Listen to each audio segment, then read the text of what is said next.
अगर आपकी सालाना आय 15 लाख, 20 लाख या 25 लाख रुपए है, तो हम आपको बताते हैं कि आपको कितना इनकम टैक्स देना होगा। तो चलिए जानते हैं। सरकार ने इनकम टैक्स के लिए दो विकल्प दिए हैं, पहला नया टैक्स रिजीम और दूसरा पुराना टैक्स रिजीम। इन दोनों में टैक्स स्लैब और छूट अलग अलग है।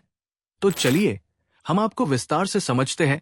15 लाख की सालाना आय पर आपको नया टैक्स रिजीम के अनुसार 1.5 लाख देना होगा और वही पुराना टैक्स रिजीम के अनुसार 1,95,000 देना होगा। वही 20 लाख की सालाना आय पर आपको नया टैक्स रिजीम के अनुसार 3 लाख देना पड़ेगा। वही पुराना टैक्स रिजीम के अनुसार 4,25,000 देना होगा। वही 25 लाख की सालाना आय पर आपको नया टैक्स रिजीम के अनुसार 4,50,000 देना होगा और पुराना टैक्स रिजीम के अनुसार 6,75,000 देना होगा। आपको बता दें कि अगर आप नया टैक्स रिजीम चुनते हैं तो आपका टैक्स कम हो सकता है, लेकिन ध्यान दें, नए टैक्स रिजीम में कोई बड़ी छूट या कटौती का फायदा नहीं मिलता। वही पुराने टैक्स रिजीम में सेक्शन 80C, 80D और अन्य कटौतियों का लाभ लिया जा सकता है। वही विशेषज्ञ की माने तो टैक्स रिजीम का चुनाव करते समय आपको अपनी जरूरतों और खर्चों का मूल्यांकन करना चाहिए।